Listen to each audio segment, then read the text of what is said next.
Silver just closed at 65.48. And then the weekend happened. A drone strike on a Saudi refinery, a fire the kingdom says it put out, but will not say what started it. China quietly accelerating gold purchases, a major Chinese refinery suspended by the London Bullion Market Association, Iran signaling a deal on the Strait of Hormuz, but refusing to reopen it. 6 major developments, 1 closed market, and a question no one can answer yet. When trading opens Monday, does silver rise or does it fall? Welcome to Currency Arc Insight, where we track the forces moving gold, silver, and the global economy before the headlines catch up. Today, we break down a weekend of escalating geopolitical shocks and what they could mean for precious metals when markets reopen. Silver closed Friday at 65.48 an ounce, capping a week of steady gains for the metal. Then the weekend arrived, and with it, a sequence of events that markets had not yet had the chance to price in. The first and most consequential development came from Yemen. The Houthi movement, aligned with Iran, announced that it had launched a drone attack on a major Saudi Arabian oil refinery. The facility in question is capable of processing approximately 400,000 barrels of crude oil per day, a substantial share of the kingdom's refining capacity. Saudi Arabia's energy ministry confirmed that a fire broke out at the site following the strike. Officials stated that the fire was extinguished and that relevant authorities were working through standard procedures to address the incident. No official cause was announced, and Saudi authorities reported no injuries, though the full scope of the damage has not been independently verified. The timing of the strike is difficult to separate from the broader regional context. It came just 2 days after Saudi Arabia signed a defense pact with Turkey and Pakistan, an agreement intended to strengthen collective deterrence against external aggression. Under the terms of that accord, an armed attack against any one of the 3 nations is to be treated as an attack against all of them.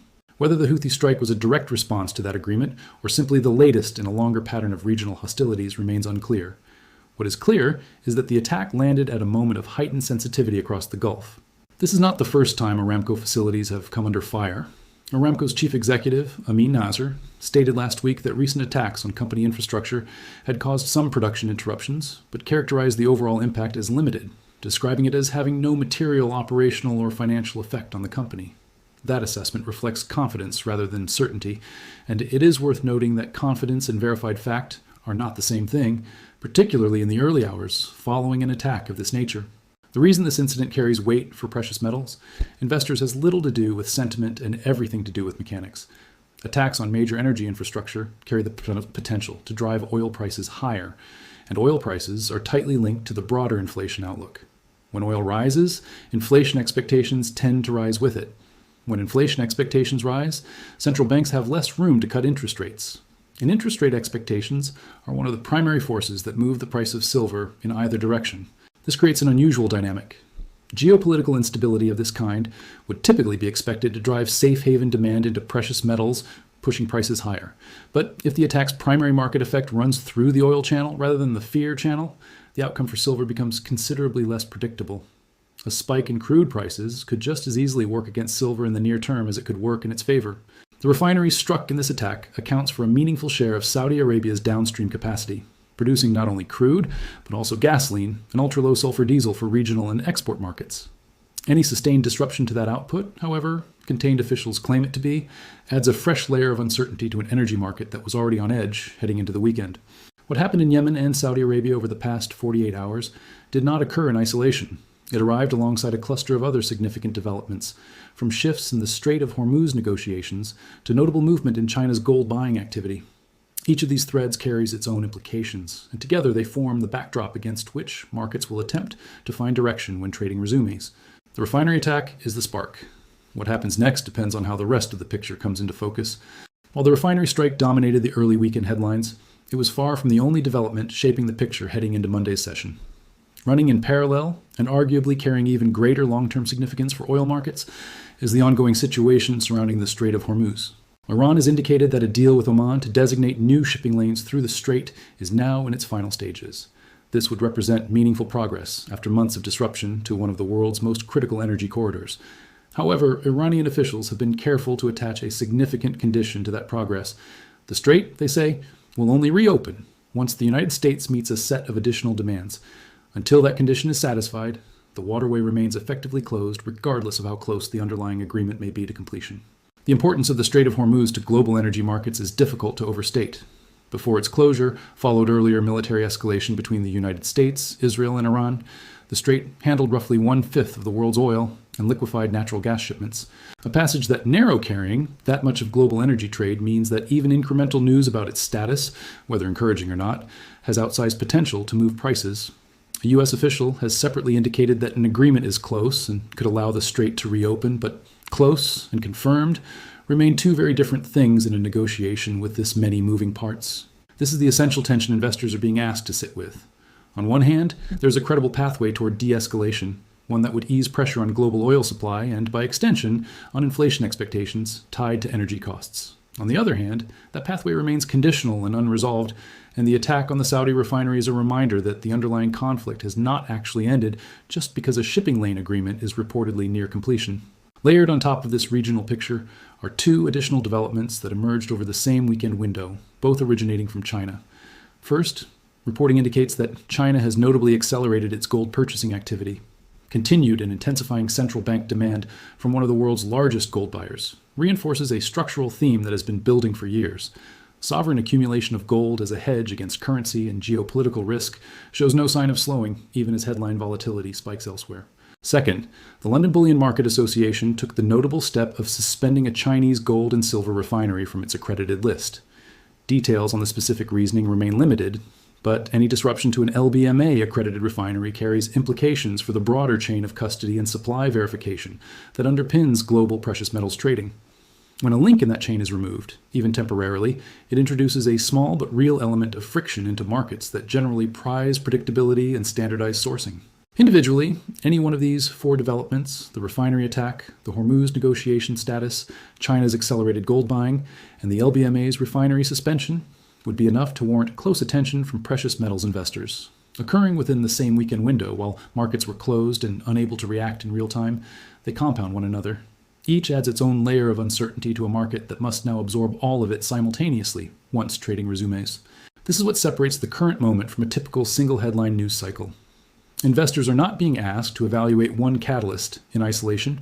They are being asked to weigh four distinct and partially conflicting signals against each other: a security threat that could push oil and inflation higher, a diplomatic process that could eventually ease that same pressure, a sovereign buyer whose appetite for gold shows no sign of slowing, and a supply chain disruption whose full implications are not yet clear.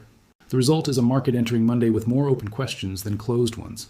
And how those questions resolve, individually and in combination, will do more to determine silver's near-term direction than any single piece of news taken on its own. Given everything outlined so far, a reasonable assumption might be that silver is positioned for an immediate move higher. Geopolitical conflict, sovereign gold buying, and disruption to a major refinery all sound like the ingredients of a classic safe haven rally.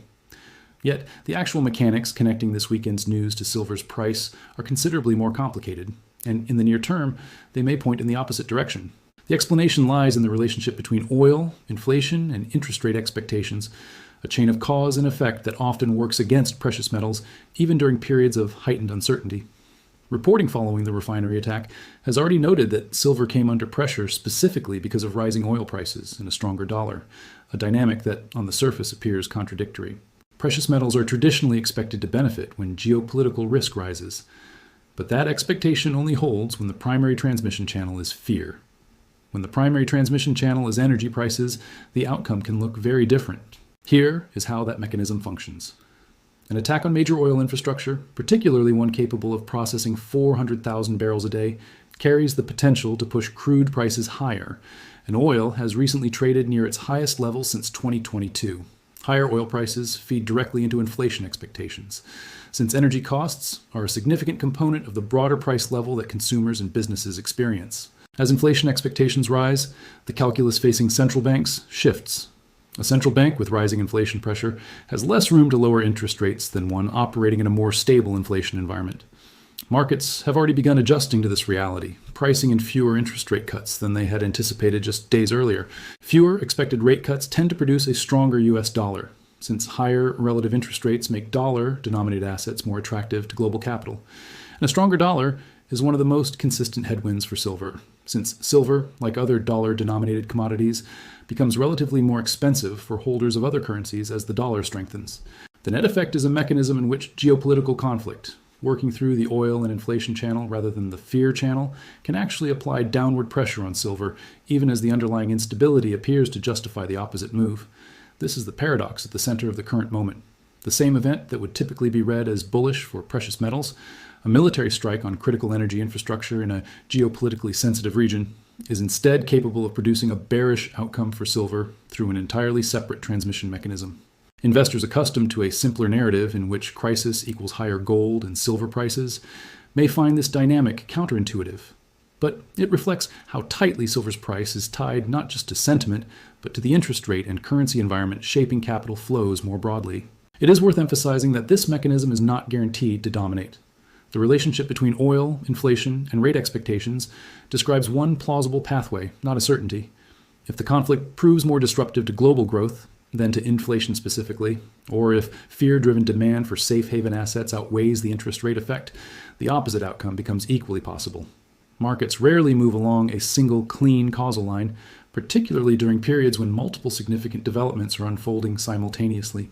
What this section makes clear is that silver's direction on Monday cannot be predicted simply by asking whether the weekend's news was good or bad for global stability. It must be evaluated through the specific channel by which that news is likely to affect markets, energy prices, inflation expectations, and the dollar, all of which currently point toward a more complicated and less certain outcome than a straightforward flight to safety would suggest. The paradox, then, is this. A weekend defined by conflict and disruption may not translate into an immediate silver rally at all. It may instead set up a test of whether fear or fundamentals dominate market behavior once trading resumes, with the answer likely to depend on factors that remain genuinely unresolved as of this writing. If the mechanism described in the previous section explains how silver could move in either direction, the next question is what ultimately determines which direction it takes. The answer has less to do with the specific details of any single headline, and more to do with a variable that is far harder to forecast: duration. The distinction matters because the economic consequences of a geopolitical shock are not fixed. They scale with how long the underlying conflict persists. A brief disruption, one resolved within days or a couple of weeks, tends to produce a limited and largely temporary effect on inflation and growth. Markets absorb the initial shock, oil prices retrace some of their gains, and the broader economic trajectory continues largely unchanged.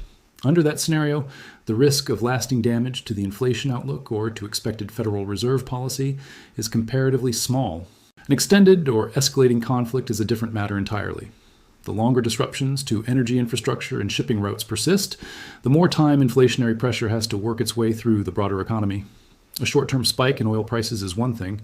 A sustained period of elevated energy costs is another, with the potential to meaningfully shift the inflation and interest rate outlook rather than simply produce a temporary blip.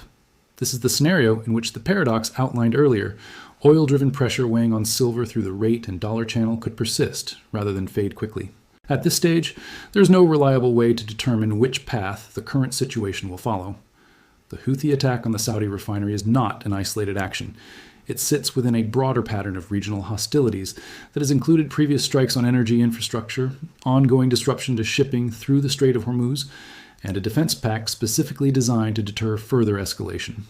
Whether the current strike represents an isolated incident or the continuation of a longer cycle of conflict is not yet something markets, analysts, or policymakers can say with confidence. This uncertainty is not new to silver specifically. Much of the resistance silver has faced in reclaiming its January highs, when the metal briefly traded near $121, has been tied directly to unresolved tension around the Strait of Hormuz. Each time meaningful progress toward resolution has appeared close, fresh developments have introduced new doubt. That pattern appears to be repeating itself here, with a security incident emerging just as diplomatic progress on shipping lanes was reportedly nearing completion. It is also worth acknowledging what is not known: the scale of weaponry and resources being expended by parties involved in the broader regional conflict, the underlying motivations driving the timing of specific attacks, and the calculus of governments involved in ongoing negotiations are all factors that remain outside the visibility of markets and outside investors' ability to reliably assess. When that much remains genuinely uncertain, the honest position is not to predict a specific outcome, but to recognize that the range of plausible outcomes remains wide. What this means practically is that silver's near-term trajectory is less a function of any single data point and more a function of how this conflict evolves over the coming days and weeks.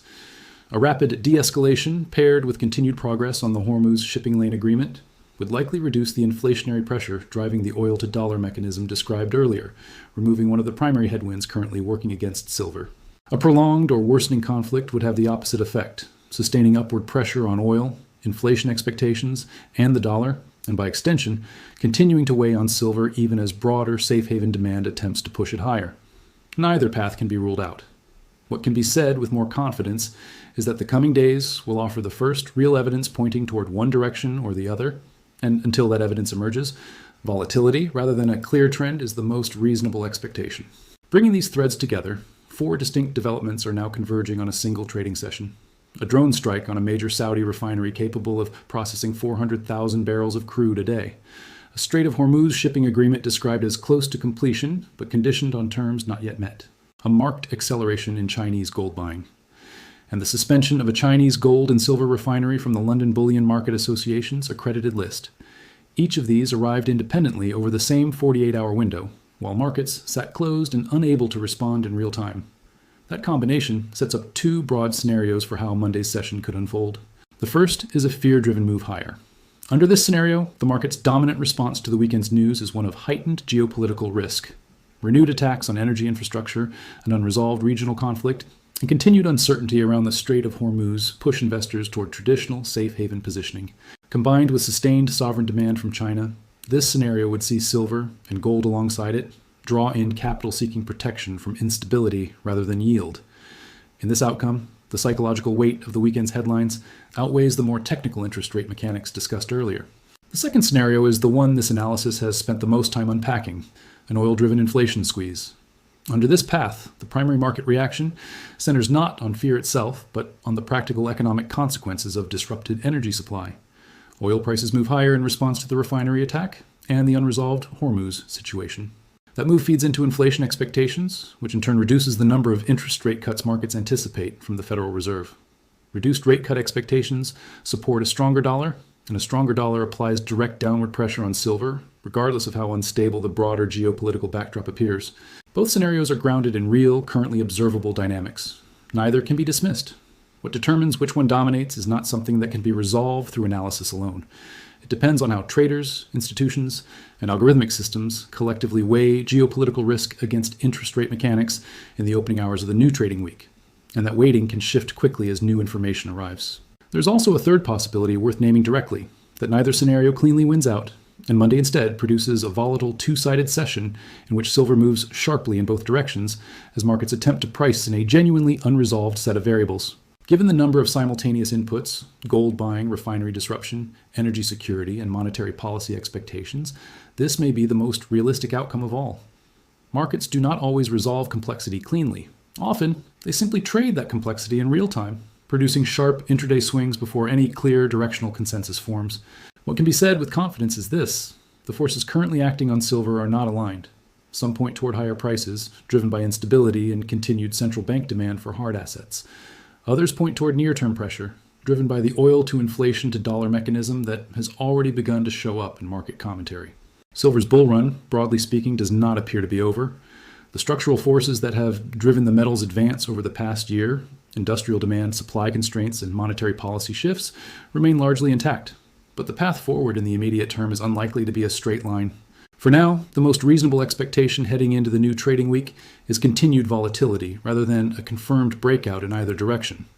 The refinery attack, the Hormuz negotiations, and China's parallel gold activity have each added a genuine variable to an already complex picture, and those variables will need time, likely measured in days rather than hours, to fully resolve. That is where things currently stand.